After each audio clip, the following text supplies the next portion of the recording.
guys! Welcome to day 5. So, hulaan nyo kung saan kami. Oh, may kasama ako. Yung bodyguard. Ko. Bodyguard, siya po yung financer ko po. Siya yung bibili ng Prada at ng Gucci ko. Prada. So, Gucci. Hulaan nyo, pak! Saan kami? Outlet store! Ayan, sige. Pandorf Outlet Store. Okay, sige Doc, game. So, anong bibilin mo, Doc? Basta sale. Bibili tayo. Anong sale? Anything na mahal sa Pilipinas. Ako, kung ano na makita namin. Kung basta may sale. Budget. May budget, kaya yan. Ililibre mo nga ako kasi sasamahan kita eh. Sige, okay. See you then. Okay, see you.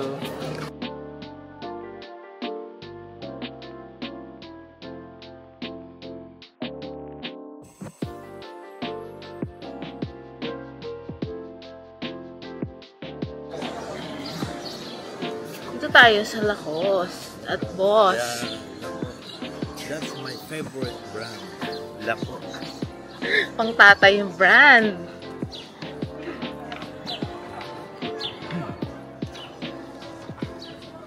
Ako naglalabak sa mga Lacoste. Hi guys! So, ngayon, sumakses na. Success. Doc, pakita mo na. Alin? Ang success story mo. Patingin mo na. Ayan na. Hindi ko alam yung isang. Ayun, nalaman natin na isang. Ayan na. Ha? Success, pak. Tingin, What can you say? Masaya. Masaya. Masaya yung regaluhan natin. Masaya ang regaluhan, pero ikaw? Pagod. Ayun. Stress. Yun. Welcome to day 7. Good morning. Good morning in rainy Vienna. I'm Marius, Marius Pazzetti. So if there are any questions, of course, just call me by my first name, Marius. Okay. I of course also like to introduce to you our bus driver, Gregory, bus driver in town, of course. And also his dog, please don't forget to fasten your seatbelts. There might be some crazy, some careless drivers on the streets, and moreover, of course, also here in Vienna, here in Austria, it's law to fasten the seatbelts. Well, dear ladies and gentlemen, what we are going to do this day? Now we are firstly heading for Schönbrunn Palace, and we will see the imperial apartments. We will enter the building. Schönbrunn Palace, it was the main summer residence of the Baroque church north of the Alps. It was commissioned by the Emperor Charles VI, who was Maria Theresia's father. And who he commissioned to this church, which is dedicated to Carlo Borromeo, Charles Borromeo, an Italian plague saint, because it was built as a thank you, so to speak, that a horrible plague epidemic came to an end here in Vienna. It's on the left-hand side, remember. Hi guys, welcome Good morning. Rainy morning. Welcome to day 7. Last day. Ito na yung Nandito na kami sa Schönbrunn Palace. So, what have you learned sa sinabi mo? Swerte kami today. We have a Kinley today. Ayan. Our Kinley. So, marami tayong mag-share for today's Sana ang Schönbrunn Palace. Siya ang summer residence. Ang summer residence of Habsburg family. Buti pala summer and winter. Oo, yung winter pala yung pinunta namin last time. Hindi namin alam. Habsburg Palace pala yun. So, ngayon ito. And then, ano ba yung sinabi ni Habsburg family. House of, ano yun? Austria. Gano'n. Tingnan natin. Punta kami ngayon. Maulan na ngayon. Ulan. Pwede pa ng flag yung umbrella dyan. Saan? Kanina si Jane, Kuya may- ininom. Sige lang, Dok. Good morning, Ayan. mga Jane setters. Ayan na, Dok. We're on our last day of our Vienna tour. So, how's Salzburg, Dok? Rainy. Pero, ayan, we're going to see CC. Empress CC. So far, Jane, how are you? Okay naman, Dok. Sawang-sawa na Sawang- po sa schnitzel. Oo. Walang kanin. Gusto nang magsilog. Pag-uwi, bulalo, ganon. This is where we're now standing. Yeah, we just came through here. This is again the exit to the bus 11 o'clock departure. Okay, so now we are going inside here, the palace, inside here, and then we will split into 3 groups. Okay, after the tour, you are very welcome to come here to the coffee house. Just here, left. Yeah, there is a coffee house here. And there is another coffee house here on the left. Here, you go through the arcades here, left and left, okay? This opens at 10 and this is now already open at 9. So here and here. It's better you split into 2 groups because 50 people at once.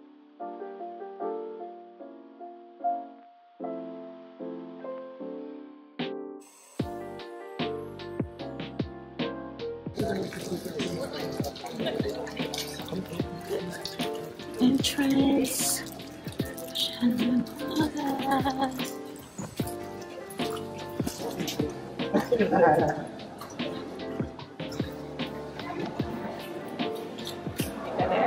Guys, Dito na kami ngayon sa Mission. yung ating tour today. Yung very tired. The earphones, tsaka yung chat. Kami parang radio lang.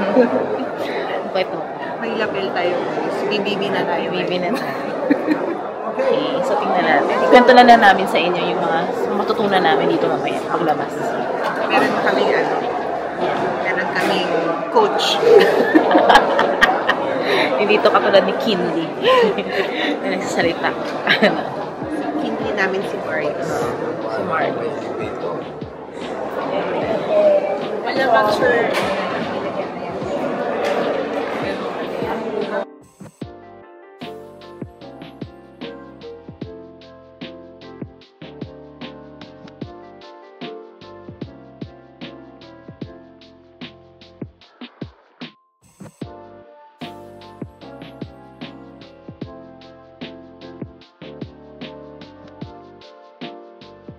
Hi, look. Say to the vlog. Hi to the vlog. What?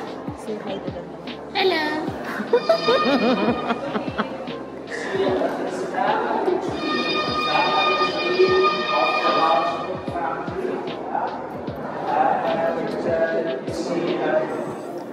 This emperor was an important emperor for the building history. Leopold I. He commissioned the palace for his son Joseph I, and then Maria Theresia. We will see her many times, of course, also in the rooms. Her husband Franz Stephen of Lorraine. And then the palace remains the main summer residence of the imperial family till the last imperial couple, till the Emperor Karl, Charles I, and his wife Sita. And now we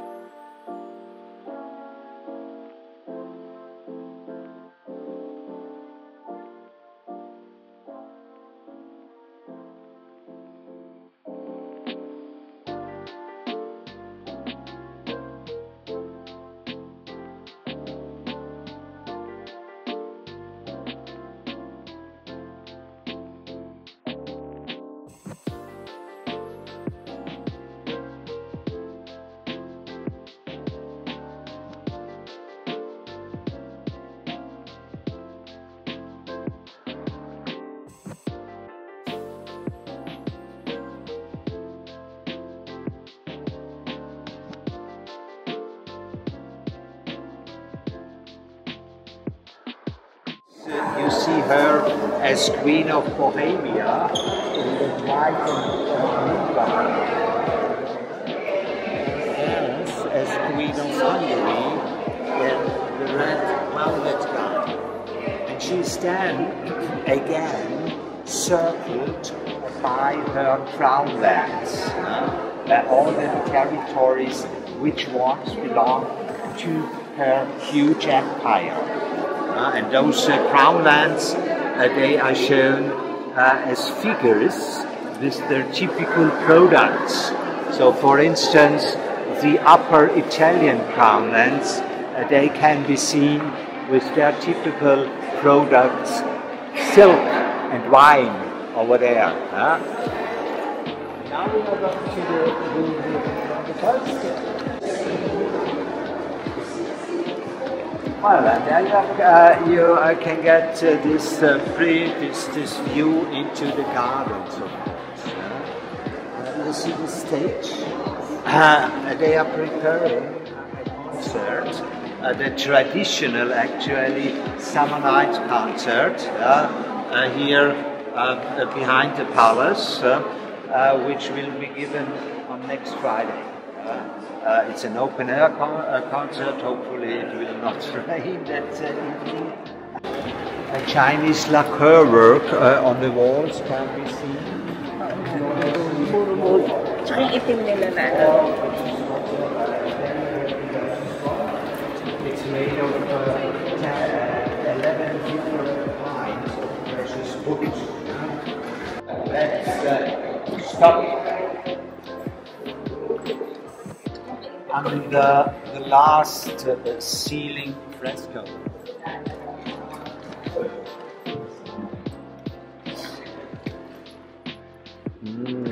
This one? Which is one known as the war fresco. So the empire in war times, and it's well dedicated to, of course, the Austrian former imperial army. It's also an allegory of war. And in 1945, at the end of Second World War, it was bombed, was damaged, hit by a bomb. Never exact.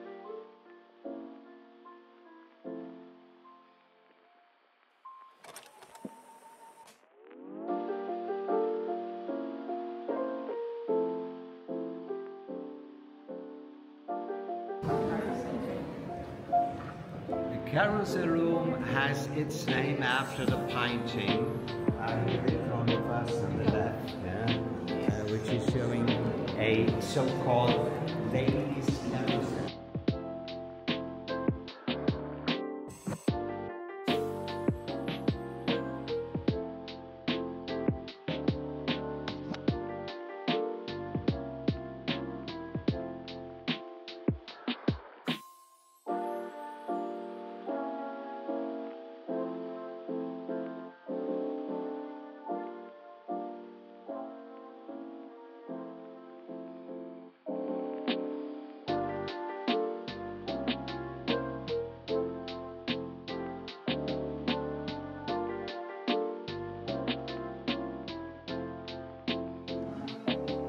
Napoleon France. He was the only son of Napoleon, and his second wife, Napoleon Bonaparte's second wife, Mary Ludovica of Spain, Marie Louisa, Maria Louisa. She was the daughter of the Emperor France, the first of all. Some of the drawings on the walls showing Chinese figures. But in that case, they are not from China. They were drawn by some daughters of Maria Theresia. Some of her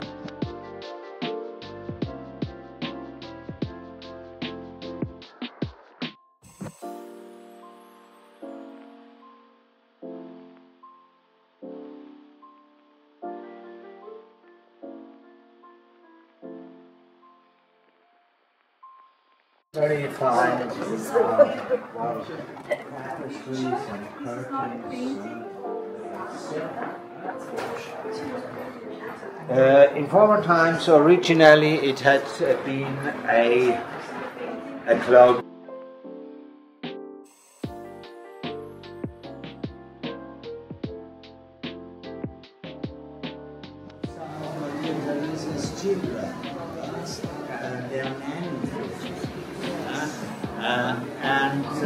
Look, we have a quiz later. Can you answer the question? No! She was the only non-household. Maganda sana, Look, eh, no? Ganda yan din, hindi.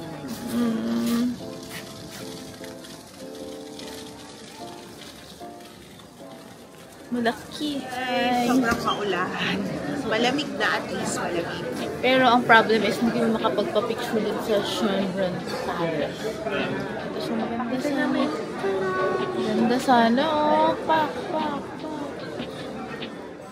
Mga karwahe, parang vegan lang. Ate. Ayan siya. Maganda magpa-picture dun sa gitna. Daming turista.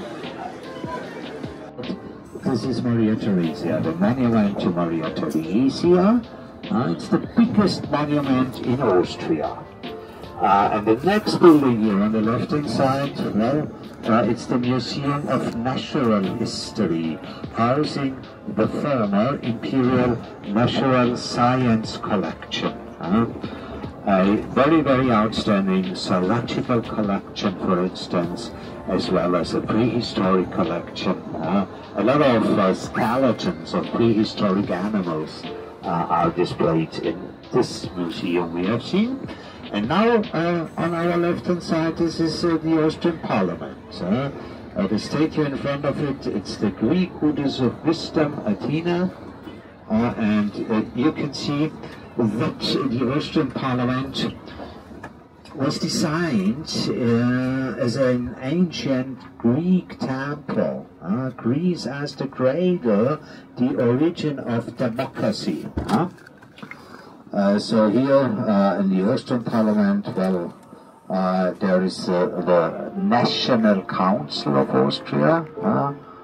On the head of the National Council of Austria, there's the Federal Chancellor. The National Council of Austria statue on the top of the tower. Pride Month na. And on our right-hand side, this is the so-called Burgtheater. Literally court theater. As a court theater, so to speak, it was opened in the late 1800s. And it's still the biggest German-speaking straight stage in the German-speaking world. You know, performances used to be given in German language. Also, well, the plays of Shakespeare, Molière, Tennessee Williams, and so on. In university, for about 50,000 students. And now you can see this church here on the left-hand side. It's another really outstanding church. It goes back to the second half of the 1800s. Also, well, it was designed in Gothic style, actually. The huge Gothic churches in France. It's well, it's an imitation of the huge, the giant.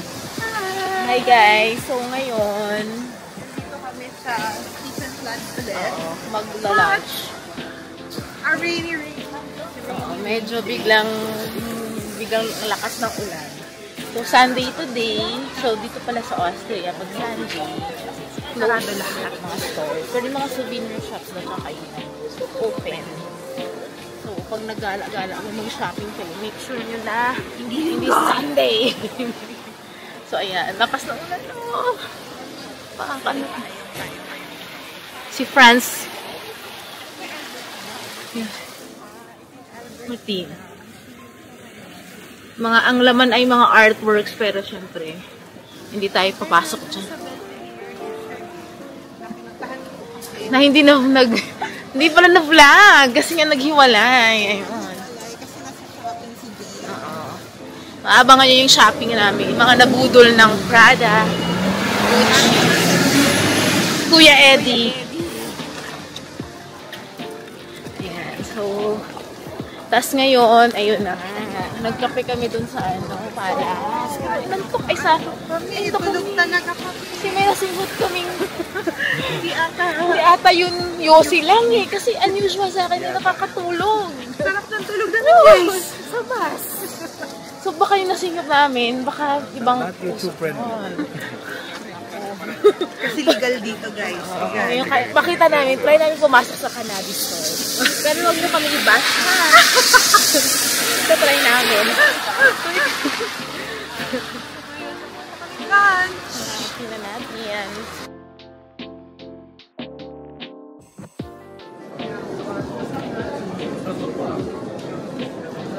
So this is the Stephen Platz.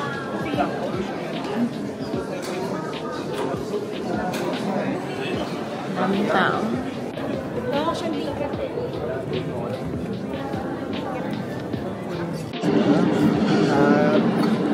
It was first mentioned as a St. Stephen's Cathedral, to be exact, in the year 1049, in the mid of the 11th century. This was still a very small church made of wood, which was then destroyed by a horrible fire.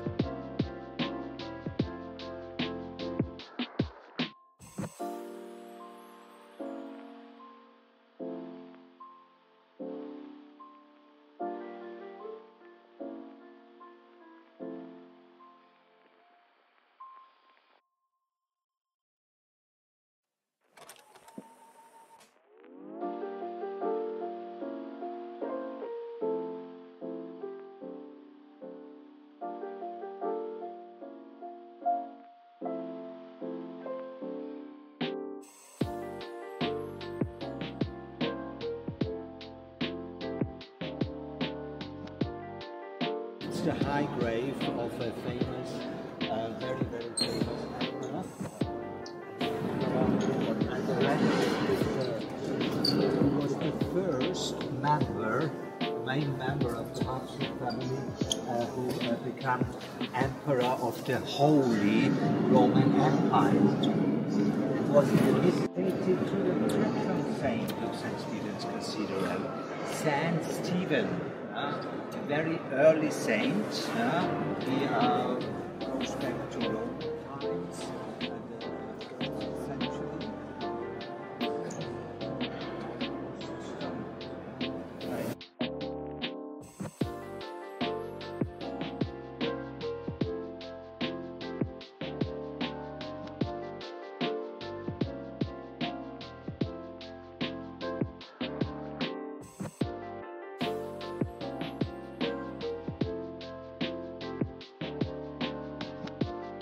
Latin fathers of Christian Church, St. Augustine, St.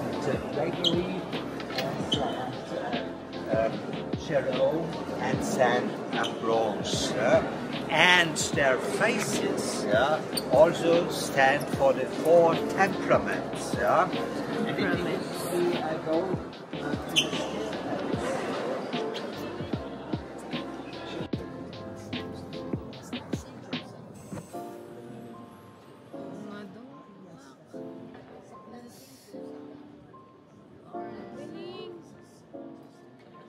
siya, ayan nga siya. Siya yung art sculpture.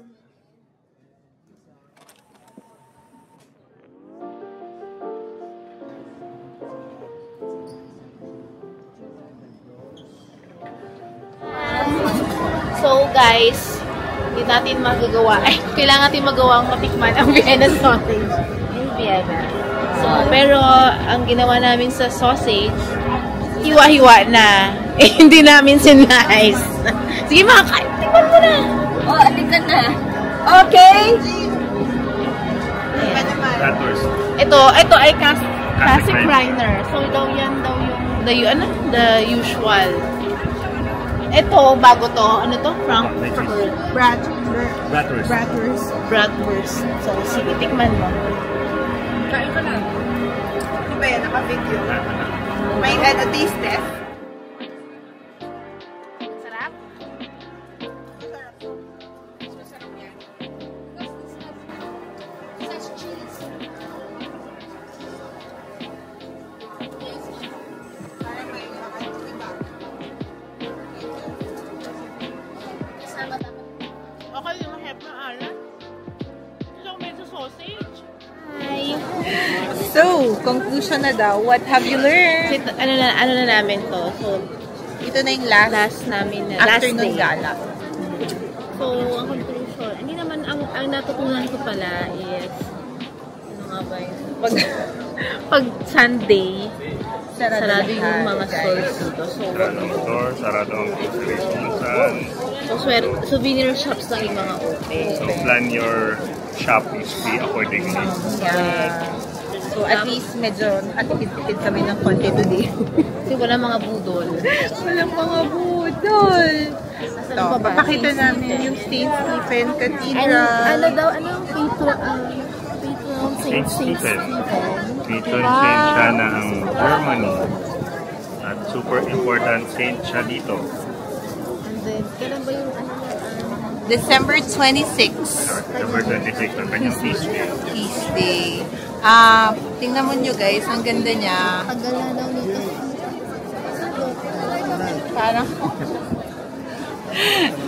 Parang Quiapo lang guys. Kaya po lang pinasasal sa Europe. Ayun. So, ngayon pupunta na kami sa dinner. Asian food naman. Ito pala, pakita natin yung sausage in a bun. Yeah. Kasi nag-sausage kami do kanina, kaso hinati-hati namin. Vienna sausage. Ay, Yeah. Vienna, not complete. Without sausage. Where did you go? Yes, again, Last day na today. we will see you tomorrow at the airport. Bye!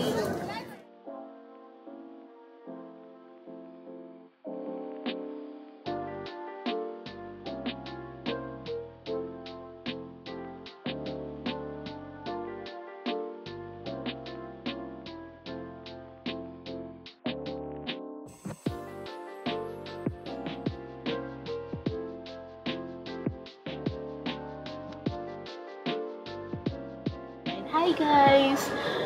So, malapit nang matapos ang namin. Vienna sausage in a can. This is the last day. Last day na. Ilang days na. Malapit na kami mag-boarding going to Manila pero via Dubai. So, ito na yung aming what have you learned sessions. Closing remarks na guys. Closing remarks. So, yung isa sa mga namin, natutunan is, number one, yung mga Austrians, yung parang, yung ugali nila. Medyo, syempre, hindi, pag, mo sila, tinignan mo sila, hindi sila masyadong yung approach mo. Baka siguro, ayaw lang nila, yung parang private person siguro sila, kaya hindi sila masyadong kumakausap ng mga tao. Tapos, sa mga restaurants, kapag mag-order ka doon, hintayin mo silang lumapit sa'yo. Hindi ka pwedeng pumunta doon, ajit-ajit. They will come to you when they are ready. Get their order. And sa payment din, di ba ganun? Parang, sasabihin mo naman sa kanila. Minsan, sasabihin mo na ready na mag-pay, ganyan. Or minsan naman, Punta sa counter. Sa counter to pay. Ayun. Pero food-wise, masarap naman yung food. Yung sausage guys, masarap. Kung Vienna sausage. mahilig ka sa meat or high protein, this is the country for you. Pero kung magulay ka, siguro wala masyadong gulay dito. Gulay. Parang, Saan? oo, kasi parang 1 week kaming puro meat. Tinapay. Yun yung kanin nila na version dito. Pero may mga Asian restaurants naman dito. Hindi naman namin masyadong na-miss yung kanin. Kasi parang 3 times kami kumain ng Asian food. Tapos, ano pa ba? Yung transportation. Yung train nila, easy to understand naman. Medyo nalito-lito. Sa una. Pero para lang din siyang LRT natin. Ano lang, hindi katulad ng mga Japan na may example, may train na lalagpas sa ganitong station, wala dito. Lahat dadaanan niya. Basta dadaan siya dun sa line na. Yung mga trams, ganun din. Maganda yung mga tram na experience namin yun. Hindi kami na-outed. Very user-friendly. User-friendly pa tawag. Tapos honest system doon. Oo, yun. So, babae ng mga tao. So, Hindi mo kailangan i-present yung ticket or magsascan ka. So, kung trip mo wag bumili, pwede naman. Pero malas mo paghiningan ka ng ticket, magpapaka-fine ka. Ayun. So, importante yung honesty dito. Honesty is the best policy. Ano pa ba? Yun, ngayon, nandito kami sa airport, medyo nahirapan sa tax refund. Oo, Diyos ko, nagulo-gulo dito. Hindi katulad ng maibang ano na, parang ipapakita mo na yung resibo, tatataka nila, okay na. Dito kasi, parang nangyari, nagets ko na. So, pag bumili ka sa store, matik na doon nila yung tax refund na. Tapos dito, validation na lang. Kasi drop ka. Ang mga hindi namin na experience ay yung manood ng opera. Yes. Very, very, parang very important. Part ng culture ata nila. Pero kasi pastime nila. Mozart ay dito sumikat. Oo, pastime nila yun kasi parang nakapila talaga sila doon sa paghapon na yung mga, may mga munang tickets kasi pag mga last minute sale. So, yun din namin experience. Malay mo, makabalik kami for free. Yun yung pinagdasal namin guys sa St. Stephen Cathedral. Makabalik kami for free at makapunta kami ng Salzburg at Hallstatt. Ipaplano na yan ng butan ko. Oo. So, abangan nyo na lang. Doon pupunta with Switzerland. Manifesting. In the meantime, maghihintay muna kami sa airport. So, currently, it's 2 o'clock p.m. So, boarding na namin maya-maya. 3:30. 2:30. Ang flight? Ay, yung boarding time. Tapos, Dubai. Sa Dubai, guys, bibili kami ng chocolate. Tingnan natin mamaya kung mabubudol. Yung fixed chocolate. Pero nag-sampling na kami doon, guys, nung pupunta kami. Yung local, masarap yung local. Pero ano talaga, mahal. Yun pa. Speaking of mahal, isa din sa learnings namin ni Robert. Medyo mahal talaga dito. Mahal ang cost of living. Hindi pa natin kaya pumunta dito ng hindi libre. Pwede naman, pero siguro sobrang budget na talaga. Mga tipong backpacking. Alam mo naman si Jane, hindi pwede mag-backpacking yan. Hindi pwedeng kailangan medyo spoiled yung hindi kaya talagang chill lang, slow lang. Mga tipong sa isang araw, sa isang country, 3 days ganun. Hindi pwedeng one day. Kaya yung buta natin inabot ng 7 days. Dahil yung peg natin. Tapos, sa mga museum pala, amazing. Kasi meron sila ng mga audio tour. Diba napakita na namin yun? So, may lapel, ganyan. Or minsan, pwede rin sa phone lang, isa-scan. Pero may bayad din yun, guys. So, yung remote control, tingin ko hindi pwede sa Pilipinas. Wala pa tayo. Baka wala nang bumalik. Dito kasi, ibabalik mo agad eh. Honest system talaga sila dito. So, mukhang dito na nagtatapos. Meron na pala kaming collab duo name, guys. Ano nga? Daan lang kami. Ang kasunod, watch out for the next entry ni Ate Jane with her more permanent duo. Shout out again to Kuya Eddie. I hope we made you proud. Kasi yun talagang mula namin para sa vlog na ito. Mga kuda-kuda lang na walang kwenta. Pero nakakatawa naman pala pag binalik-balikan yung video. Shout out sa Batch Mature. Yeah. Sana makasama. Sana magawa natin to. Marami tayo. Kaya natin to. Ilanan tayo. Mayaman naman na si Chato. Oo. Kaya na niya yan. Tapos, ayun, so ang next vlog ni Jane ay sa sila ni Kuya Eddie. Meron na rin silang duo name, si Jadi. So, basta abangan nyo na lang. More travels. Yes. Ako, baka makita nyo na lang ulit sa La Union, guys. Maglalaon tayo, guys. Yun na lang yung kasayahan natin sa buhay. Magta-travel po kami. Kasi gusto namin mag-vlog. Hindi yung kami yung magta-travel yung gusto namin. Vlog yung priority namin. Para sa 116 subscribers ng Zing Center. Okay. We hope you enjoy. Don't forget to like and subscribe. Hit the like button. Kung malalagay ko. Kung malalagay ni Jane. Kung ma-i-engage ng ma-edit. Pero feeling ko hindi. Okay. Bye, guys. See you sa Philippines!